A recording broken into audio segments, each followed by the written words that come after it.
So our next speaker is someone who has become, well, not only a client, but a dear friend, and she is doing some really important work in the world. Shari Geller is the founder and CEO of Senior Options, a company dedicated to providing exceptional care management services. And her extensive experience, her commitment to client well being, and her background in advocacy have positioned Senior Options as a premier resource in the care management community. Another person who we are here to learn so much about and from. And with that, I turn the microphone over to Shari Geller. Thank you. Well, that was some introduction. Okay. I was visiting New York with my parents for a family celebration, one of those big gatherings where everyone catches up, laughs too loud, and definitely eats too much. But while we were there, my 96-year-old great uncle Sam passed away. He was the last of his generation in our family. After the funeral, my dad was driving us back. It was quiet in the car, the kind of silence that comes after loss. I was looking out the window, deep in my own thoughts, when my dad blurted out, "Well, I guess I'm next." It hit me hard. Uncle Sam was gone, and now my dad, the oldest of the next generation, was suddenly facing the hard truth we all try not to think about. Using the rearview mirror, my dad watched as my eyes started to well up and declared, "My kids think I'm going to live forever." And without missing a beat, I replied, "You're not?" Nobody likes to talk about death, the dying process, or the time that leads up to it. But I do, because I'm an aging life care professional, and I have these conversations on a daily basis with our clients and their families, because I know it's all about going from denial to dialogue. So let's talk about the elephant in the room. I'm talking about aging and death, two words that make most of us shift in our seats, crack a joke, or change the subject. We are so busy living our lives, we are not focused on aging. And why would we? I'm curious to know if anyone in this room thinks about how they will be living in their 70s, 80s, or 90s, if you live that long. Are you going to be living a healthy lifestyle? Our society dictates, we don't think about it, and we certainly don't talk about it. But now let's say you're in your 50s and 60s, and you, your parents, or one of your loved ones are struggling in the aging process. You are not aging successfully. And now the question becomes, how are we planning for this piece of our life? Or what do we do now? Even as we sit on this Zoom, I can assure you, we all have at least one thing in common. We are all aging, but not everyone ages successfully. So what is successful aging anyway? Successful aging is being able to do the things you love most for as long as you can, well into your later years. And we all know the pillars of successful aging: good nutrition, exercise, mental stimulation, and social connection. As we age, things change, but not always for the better. With that said, planning will definitely help minimize many of the difficulties. I want to share with you some signs that you should pay attention to and dispel some myths in order to help you plan. One of the hardest things to know is what is normal aging and what is cause for concern. And why would you know that? It's not like we get a book in our early years that says, when you get older, check out these signs. They might be problematic. That is why there are experts to guide you through this process. I want to share 3 challenges that my team and I see our clients struggling with: cognitive decline, physical decline, and mental health. The first and most common decline we see in our elderly clients is cognitive decline, which refers to a person who has trouble with mental abilities that affect thinking, memory, reasoning, attention, or decision making.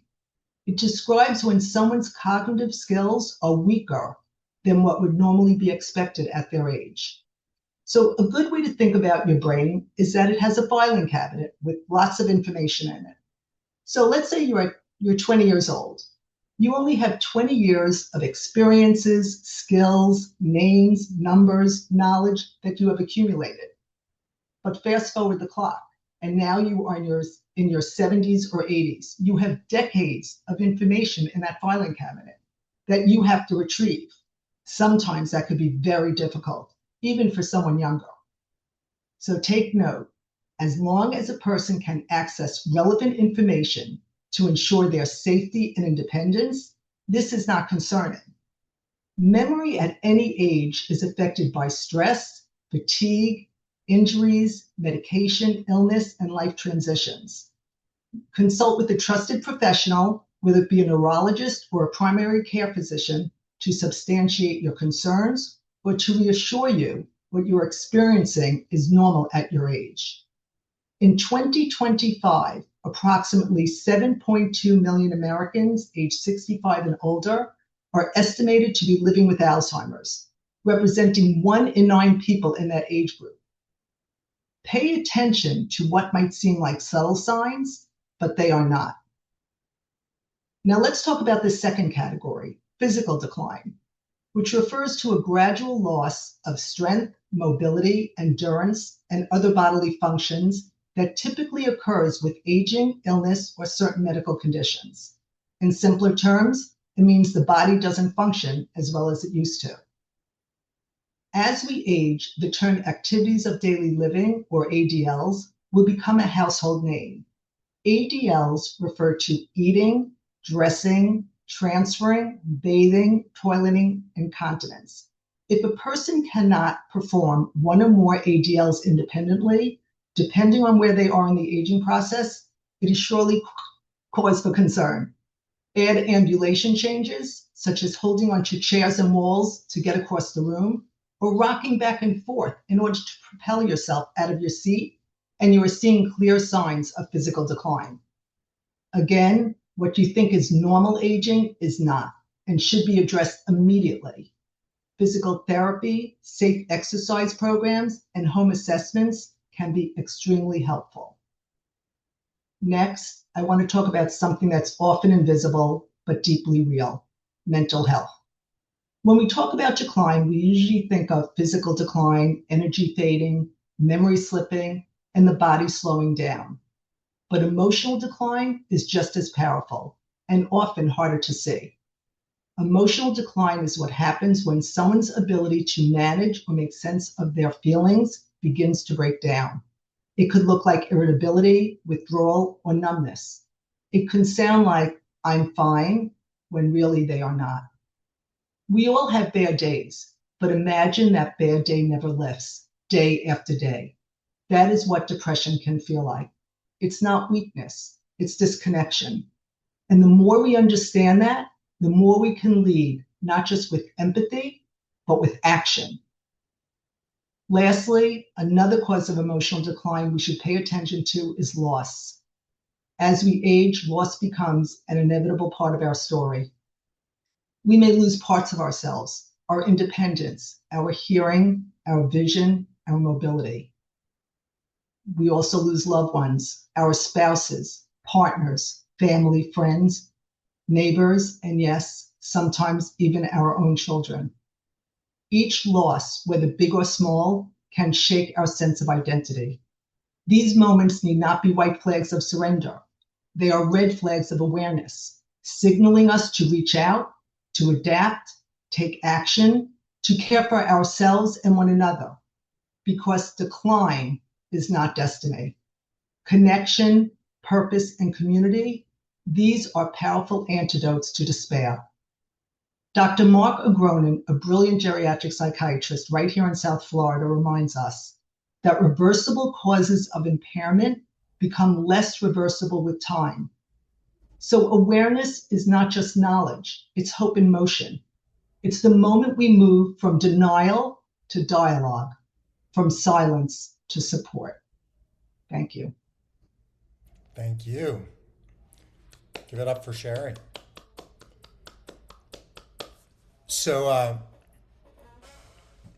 so I only wish that I had met Shari about 5 years ago, going through the aging process with both of my parents, and a family that really did need to move from denial dialogue, and to have somebody like Shari in my corner would have been a pretty incredible thing. And Shari leads with such heart, and that is something that is true for all of our speakers here. They are heart-centered leaders with incredible stories to tell and with such ability to inspire people to take action. So, Shari, thank you again on behalf of everyone here tonight and everyone in the world that you're helping. Thank you.